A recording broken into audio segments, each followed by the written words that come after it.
할렐루야. 동영상을 통해서 예배에 동참하신 모든 분들에게 하나님의 지혜와 능력과 권능과 권세와 치유가 함께 하시기를 주님의 이름으로 축복합니다. 오늘은 창세기 41장 37절부터 45절의 말씀을 가지고 사분의 바네야라고 하는 제목으로 말씀을 증거하도록 하겠습니다. 성경 봉독합니다. 창세기 41장 37절. 바로와 그의 모든 신하가 이 일을 좋게 여긴지라. 38절. 바로가 그의 신하들에게 이르되 이와 같이 하나님의 영에 감동된 사람을 우리가 어찌 찾을 수 있으리요 하고 39절. 요셉에게 이르되 하나님이 모든 것을 내게 보이셨으니 너와 같이 명철하고 지혜 있는 자가 없도다. 40절. 너는 내 집을 다스리라. 내 백성이 다 내 명령에 복종하리니 내가 너보다 높은 것은 내 왕좌뿐이니라. 41절. 바로가 또 요셉에게 이르되 내가 너를 애굽 온 땅의 총리가 되게 하노라 하고 42절. 자기 인장 반지를 빼어 요셉의 손에 끼우고 그에게 세마포옷을 입히고 금사슬을 목에 걸고 43절. 자기에게 있는 버금수리에 그를 태우매 무리가 그의 앞에서 소리 지르기를 엎드리라 하더라. 바로가 그에게 애굽 전국을 총리로 다스리게 하였더라. 44절. 바로가 요셉에게 이르되 나는 바로라. 애굽 온 땅에서 네 허락 없이는 수족을 놀릴 자가 없으리라 하고 45절. 그가 요셉의 이름을 사브낫 바네아라 하고 또 온의 제사장 보디베라의 딸 아스낫을 그에게 주어 아내로 삼게 하니라. 요셉이 나가 애굽 온 땅을 순찰하니라. 아멘. 오늘 우리가 살고 있는 시대를 산무의 시대라 이렇게 부릅니다. 자, 우리가 잘 아는 대로 산무는 첫째가 무관심의 시대입니다. 둘째가 무책임한 시대입니다. 셋째가 무감동의 시대라는 것입니다. 자신의 일을 빼놓고는, 자신의 관계에 되는 일을 빼놓고는 관심 가질 일도 없고 책임질 일도 없고 감동받을 일도 없다는 것입니다. 우리는 이런 극도의 이기적이며 냉소적인 시대 속에 살고 있습니다. 이런 시대의 분위기를 반증해주는 단어가 난 몰라라고 하는 단어입니다. 우리가 대화를 시도해서 가족에게 또는 이웃에게 또 아는 지인들에게 말을 걸면 가장 흔하게 되돌아오는 답변은 모릅니다. 아닙니까? 너무 놀라지 마십시오, 여러분. 그것은 소위 파괴라고 하는, 해체라고 하는 그런 것으로 상징하는 이 포스트 모더니즘 시대의 가장 전형적인 현대인의 반응입니다. 그래서 무감동이죠. 감동받을 일이 사라지는 거죠. 무책임이죠.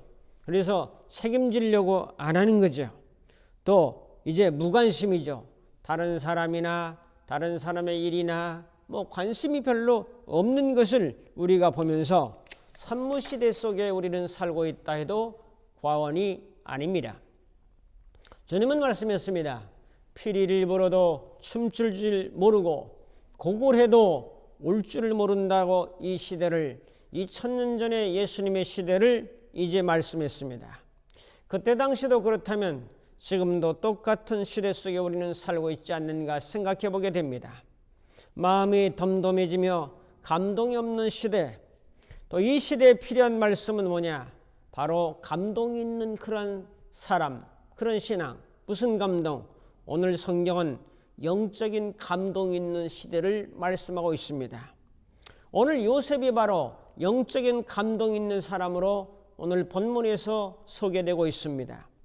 오늘 말씀은 요셉이라는 사람의 이러한 이야기를 쭉 소개하고 있는데 애굽이라고 하는 나라의 종으로 요셉이라는 사람이 17살에 팔려가게 됩니다. 그 원인이 뭐냐? 왜 팔려가게 되냐? 형들이 강제로 잡아가지고 팔아 넘겼어요. 대상들에게. 노예 장사꾼들에게 팔아 넘겼는데 바로 아버지의 사랑을 독차지한다는 거지요. 사랑을 주는 것, 사랑을 받는 것은 귀한데 나 말고 다른 사람이 사랑을 받는 것은 이것은 또 못 봐주는 거예요. 이 꼴은 못 보는 거죠. 그래서 형들이 그 10명의 형들이 이제 그 요셉을 시기하고 질투하고 우리의 사랑을 독차지하는 저 녀석을 제거해야겠다 생각하고 죽이려고 했는데 또 그래도 형이라고 하는 사람이 이렇게 좀 잘 간청해서 우리가 우리 손으로 형제를 죽여서 뭐 하겠냐. 쉽게 말하면 우리 양심의 가책을 평생 받지 않겠냐. 그러면 차라리 팔아넘기자 그래서 애굽의 그 종들에게 장사하는 분들에게 이제 요셉을 팔아넘기게 됩니다. 20냥을 받고 팔아넘겼는데요. 팔아넘겨서 어디로 갔냐면 보디발이라고 하는 그래도 애굽 왕의 군대 장관의 상당히 높은 지위에 있는 집에 가정 총무일을 보게 됩니다. 하는 걸 보니까 똑똑하지요. 잘생겼죠. 또 모든 것을 주인의 마음에 딱 맞게 하니까 가정 전반적인 일을 돌볼 수 있는 가정 총무일을 맡겼단 말이죠. 거기서 인정을 받죠. 인정을 받아서 특별히 어떻게 인정받냐. 가는 곳마다 하나님께서 요셉과 함께 하심으로 보디발의 집에 복을 줬어요. 복 있는 사람이 들어가니까 그 집안이 복이 되는 것을 볼 수 있지 않습니까? 그것은 바로 하나님이 창세기 39장 2절부터 3절에 보면 여호와께서 요셉과 함께 하심으로 그가 형통한 자가 되어 그의 주인 애굽 사람의 집에 있으니 그의 주인이 여호와께서 그와 함께 하심을 보며 또 여호와께서 그의 범사에 형통하게 하심을 보았더라. 하나님도 제대로 신뢰하지 않는 이방 나라의 이방 사람인 그 주인이 볼 때도 이 요셉이 믿는 여호와께서 함께하는 것을 눈으로 볼 수 있는 거죠. 그런데 사람이 살다 보면 영감이 있다 하더라도 하나님이 함께하는 사람이라 할지라도 위기가 오고 고난이 오는 것을 볼 수가 있는데 요셉이 그만 누명을 쓰죠. 보디발의 아내를 유혹했다고 하는 누명을 뒤집어 쓰고 감옥에 가게 되는 거죠. 감옥에 가더라도 거기에 하나님의 뜻이 있는 거예요. 감옥에 안 갔더라면 바로 앞에 설 수 있는 기회가 없었던 거죠. 그래서 하나님의 전 역사를 살펴보면은 우리가 행하는 모든 일거수일투족 속에 하나님의 뜻과 섭리가 있기 때문에 불평과 불만보다는 오히려 하나님의 섭리와 영감을 바라보면서 감사와 존귀 영광을 주님께 돌리는 이 자세는 대단히 중요하다는 거죠. 자, 살다 보면은 터닝 포인트라고 있습니다. 오늘 요셉은 감옥에 누명 쓰고 갔지만은 거기서 이제 생의 전환점을 맞는 것을 볼 수가 있습니다. 무슨 얘기죠? 거기에 술 맡은 관원장, 떡 맡은 관원장이 꿈을 꿨는데 꿈을 잘 해석해 줍니다. 그래서 술 맡은 관원장은 복직이 되고 떡 맡은 관원장은 그만 사형을 당하게 되죠. 이것을 이제 기억했던 것을 보게 됩니다. 오늘 말씀을 통해서 참 요셉의 영감이 말씀을 듣는 모든 사람들에게 임하기를 원하는 간곡한 마음으로 이 말씀을 통해서 주시는 은혜를 살펴보려고 합니다. 첫 번째로 하나님의 영에 감동된 사람이 되었습니다. 38절 바로가 그의 신의 아들에게 이르되 이와 같이 하나님의 영에 감동된 사람을 우리가 어찌 찾을 수 있으리요? 못 찾는다는 거죠. 애굽의 최고 권력자 이제 바로가 꿈을 꿨어요. 어느 날 꿈을 꿨는데 우리가 잘 아는 대로 하나는 속꿈이고 개꿈이 아니고 속꿈입니다. 속꿈이고 하나는 이삭 꿈을 꿨어요. 자, 속꿈은 뭐냐면 나일강에서 보니까 이제 7마리 암소가 올라오는데 살찌고 아주 충실한 소였어요. 거기서 풀을 뜯어먹고 있는데 뒤에 누가 나오는가 하면은 아주 흉악한 소 7마리가 또 나와서 같이 이제 아름다운 소를 그냥 잡아 먹어버리는 거예요. 자, 파리하다고 하는 것은 낯빛이나 살빛이 핏기가 없다는 것을 의미하는데 오늘 바로가 꾼 꿈은 흉악한 소가 살찐 소를 잡아먹는 거예요. 불길하잖아요. 꿈을 또 꿨어요. 무슨 꿈이냐? 이번에는 이삭 꿈을 꾸는 거예요. 한 줄기에 충실한 이삭이 7가닥이 쫙 나오는 거예요. 아주 그래서 열매가 상당히 많이 있는데, 그 다음에는 아주 가늘고 마른 이삭이 나왔는데, 그 가늘고 말라빠진 이삭이 충실한 이삭을 그냥 삼켜버리고 마는 거예요. 살찐 암소는 마르고 흉악한 암소의 꿈과 충실한 이삭 7과 가늘고 마른 이삭 7의 꿈을 꾸는데 불길함을 떨칠 수가 없어요. 자, 그래서 이 바로는 애굽에 방을 붙이고 이제 광고를 해서 이 꿈을 해석할 만한 사람을 불러와라. 박사 보고 얘기도 안 되죠. 술사 보고 해도 안 되죠. 점쟁이 보고 해도 안 되죠. 현명하다고 하는 모든 사람에게 이 꿈을 알려주고 해석하라니까 해석을 못하는 거예요. 왜 못하냐? 하나님이 준 꿈은 하나님의 감동된 사람이 풀어야 되는 거예요. 하나님이 준 꿈을 마귀나 다른 영을 받은 사람들이 해석할 길이 없는 거지요. 자, 처음에 살찐 소나 충실한 이삭은 출발이 좋잖아요.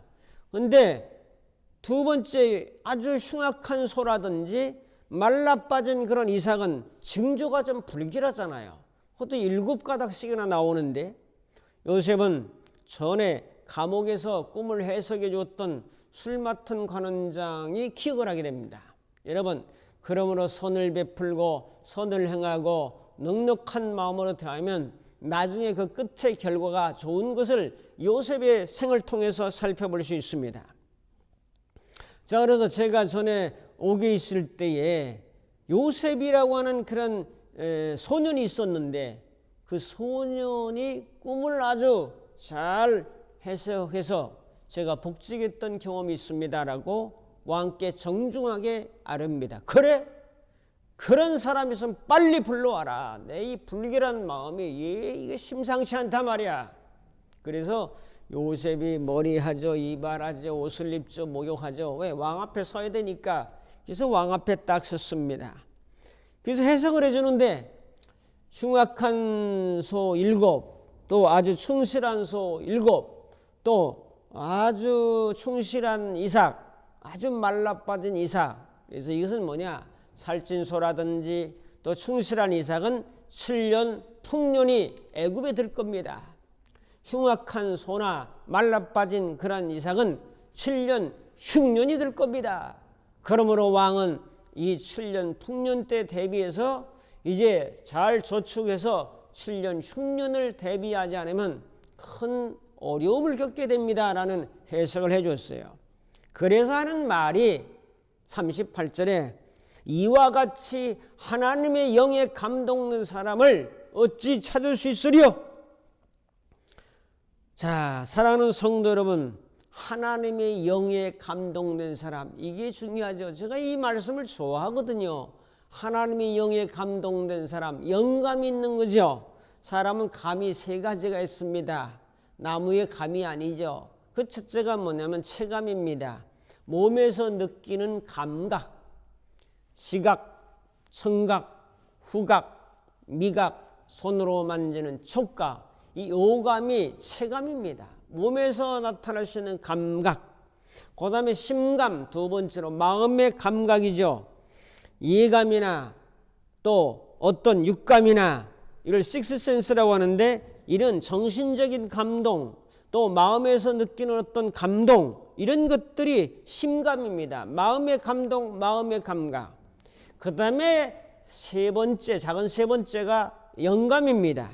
영감은 성령께서 주시는 감동이죠. 오늘 믿음의 사람에게는 영감이 있는 거죠. 이 영감을 따라가야 되는 거죠. 심감이나 어떤 체감이나 더 중요합니다. 사실은 자, 중요한데 그것보다 가장 상위에 있는 게 뭐냐? 이게 바로 영감이라는 거죠. 영감. 믿는 사람에게는 체감도 중요하고 심감도 중요하고, 더 나아가서는 영적인 감동, 요셉같이 하나님의 영에 감동된 사람을 어찌 얻을 수 있으리요? 라고 말하는 것처럼 영감이 정말 필요하다는 거죠. 애굽의 난세를 구할 수 있었던 것은 바로 요셉의 영감이었습니다. 이 코로나19 시대의 어려움을 이기고 극복할 수 있는 것은 바로 하늘의 영감입니다.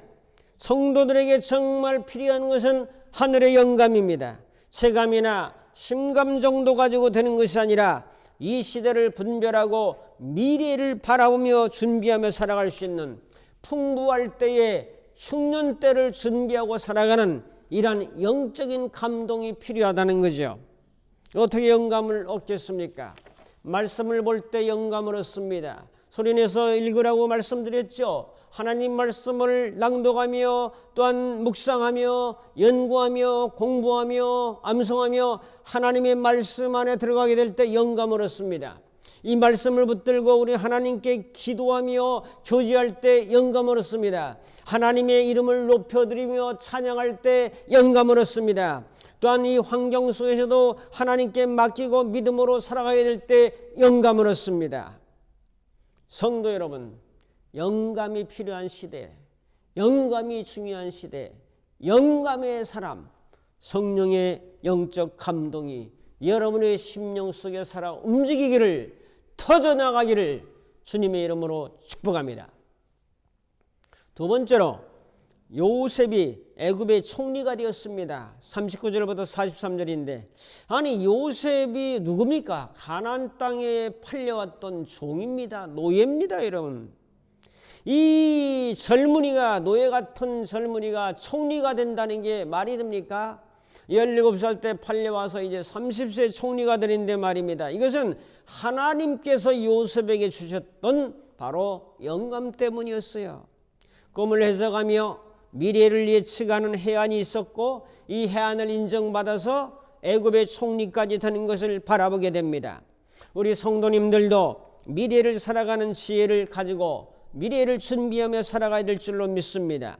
세상이 어떻게 돌아가는 것인가 뉴스나 언론만 믿을 것이 아니라 성경을 바라보면서 이 세상이 어떻게 재림의 시대를 향해서 걸어가고 마지막 종말 시대에 어떻게 이 세상에 돌아갈 것인가를 예측하면서 준비하면서 신앙의 무장을 가지고 우리가 살아가야 되지 않겠습니까? 39절에 말합니다. 요셉에게 이르되 하나님이 이 모든 것을 내게 보이셨으니 너와 같이 명철하고 지혜 있는 자가 없도다. 그러므로 너는 내 집을 다스리라. 모든 백성을 다스리라. 나는 왕자 권위만 높지 내가 모든 일을 알아서 다 해. 라는 총리직을 이제 주게 됩니다. 자기의 인장 만지를 뽑아가지고 요셉에게 주고, 결재권이죠. 도장을 주니까 애굽 온 땅을 다스릴 수 있는 총리직을 이제 허락했다는 것은, 이건 상상할 수도 없는, 이해되지도 않는, 너무나 하나님이 함께 하신 이적입니다. 이것이. 자, 요셉은 총리가 되었다는 건 참 중요한 일이죠. 사건이죠. 어떻게 다스렸습니까? 자, 창세기 47장으로 넘어가면 이렇게 다스립니다. 자, 47장 13절부터 19절에 보면 흉년 때에 이제 곡식을 팝니다. 풍년 때는 5분의 1씩 다 걷어서 애굽 전역에 창고를 지어가지고 곡식을 싸놓고, 흉년 때에 팔아서 애굽과 가나안 땅의 돈을 다 모았어요. 그 다음에 뭐였냐? 곡식을 주고 돈이 떨어지니까 가축을 내라. 가축을 주면 곡식을 주고 해서 가축을 다 사들였어요. 그 다음에 가축도 없으니까 땅이 있지 않냐 너희들 소유를 해가지고 그 사람들이 땅을 줄 테니까 곡식을 주십시오 그래가지고 땅을 다 사들였어요. 그 다음에 백성들이 우리는 이제 더 줄 게 없습니다. 저희가 왕의 소속이 되고 종이 되겠습니다. 그러므로 곡물을 주십시오 해서 모든 백성이 왕의 종이 됐어요. 요셉은 지금 군사력을 강화해서 외국 나라와 전쟁을 해서 빼앗은 게 아닙니다. 옛날에는 곡물이 중심 인물이었기, 중심 이제 살아가는 도구였기 때문에 곡물을 저장하고 팔고 또 팔고 팔아서 경제적인 경영을 잘해서 성공적인 총리 역할을 감당했죠. 경제 총리죠. 어떻게 보면은 총리로서 하나님의 사람으로, 영감의 사람으로 인정을 받아서 자기 이상을 드러내고 하나님의 이름을 높이고 하나님의 위대하심을 나타냈던 그런 모든 것이 다 영감에 있었다는 거죠. 이 말씀을 적용하면서 사랑하는 성도 여러분, 요셉이 요셉된 것은 하나님이 주신 지혜와 영적 감동을 잘 활용해서 운용하여 나라도 다스리고 백성들도 잘 다스린 결과입니다. 성령님의 영감을 현실의 삶 속에서 드러내게 되면 믿음의 사람들이 풍성한 삶의 승리가 있게 될 줄로 믿습니다. 이런 은혜가 우리 기독교인들에게, 우리 모든 성도님들에게 나타나기를 주님의 이름으로 축복합니다. 세 번째로 사분의 바네아가 되다라고 하는 것을 살펴봅니다. 45절 봅니다. 바로가 요셉의 이름을 사브낫 바네아, 참 어렵습니다. 사브낫 바네아. 그렇게 이름을 좀 개명해 주고 이집트 이름으로, 애굽 이름으로 바꿔준 거죠. 사실은 그 제사장의 딸 아스낫을 줘서 아내를 삼게 하고 이제 가정적으로도 안정되게 하고 했던 것을 보게 됩니다.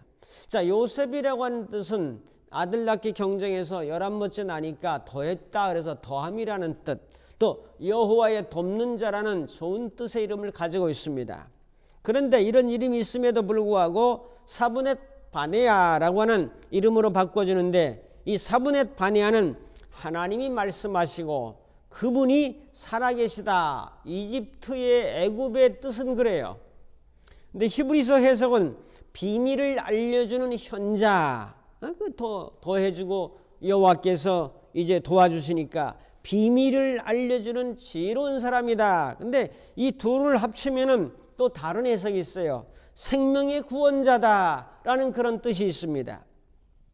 바네아는 생명이라는 뜻을 가지고 있기 때문에 이 사브넷이라는 뜻은 잘 몰라요. 근데 생명이라는 뜻을 가지고 있기 때문에 생명과 연관해서 결국 사브넷 바네아는 하나님이 말씀하시고 하나님이 살아계셔서 비밀을 알려주는 현자가 되어서 그 흉년 동안 사람들의 생명을 구원해주는 생명의 구원자가 되었다. 이 이름이 바로 사브넷 바네아입니다. 요셉은 예수님을 예표하기도 합니다. 요셉은 기근에서 백성들의 생명을 건져주었습니다. 예수님은 죄악과 형벌에서 십자가에 죽으시고 부활하심으로 우리들의 생명을 건져주셨습니다. 그러므로 요셉도 생명의 구원자요, 예수님도 생명의 구원자인 것을 살펴보게 됩니다. 우리 성도들도 이 세상에 나가서 죽어가는 영혼들, 죽은 영혼들을 구원해주는 생명의 구원자의 사명도 이 말씀을 통해서 깨달아 볼 수 있습니다. 그러므로 성도들도 생명의 구원자 역할을 성령의 은혜를 통해서 영감을 가지고 해야 된다는 사실을 발견하게 됩니다. 오늘 말씀을 통해 결단합니다. 사브넷 바네아를 살펴보았습니다. 어떻게 이런 은혜를 받았습니까, 여러분? 요셉은 하나님의 영에 감동된 사람이었다. 우리들도 영감을 소유하고 마음의 감동을 소유하고 또 체감에서 나오는 오감을 잘 활용해서 생명을 살리는 생명의 구원자로 살아가는 이 은혜가 모든 심령들 속에 함께하기를 축복합니다. 오늘도 죄악의 기근에 허덕이는 심령들을 구출하는 예수님도 생명의 구원자요, 요셉도 생명의 구원자요, 우리들도 생명의 구원자요, 이런 믿음을 가지고 이런 은혜를 가지고 이런 영감을 가지고 주님 앞에 기도하면서 믿음으로 전진할 때 난국을 해결하고 영웅은 난세에 난다고 하는 말씀처럼 믿음의 사람들이 바로 믿음의 영웅이 되어서 생명의 구원자로 살아갈 수 있는 승리로운 역사가 나타나기를 주님의 이름으로 축복합니다. 기도하겠습니다. 고마우신 아버지 하나님, 요셉의 영감을 저희들에게도 허락해 주시는 것을 믿고 감사하며 요셉이 영감을 가지고 성령님의 감동과 감화를 가지고 꿈을 해석해서 총리가 되어 애굽에 영향력 있는 사람들이 되었던 것처럼 저희들도 이 세상에 죽어가 기근에 있는 사람들, 하나님의 양식이 없어 굶어 죽어가는 영혼들을 구출해낼 수 있는 영혼의 구원자 역할을 잘 감당하도록 저희들을 인도하여 주옵소서. 예수님의 이름으로 기도하옵나이다. 아멘. 축도합니다. 이제는 우리 주 예수 그리스도의 무한하신 은혜와 하나님 아버지의 극진하신 사랑하심과 성령님의 감화 감동, 인도 충만 교통하심이 생명의 구원자로 하늘의 영감의 사람으로 살아가기로 결단하는 모든 심령들 머리머리 위에, 저들의 가정과 섬기는 교회와 이 나라의 민족 위에 이제부터 영원토록 함께 있을지어다. 아멘.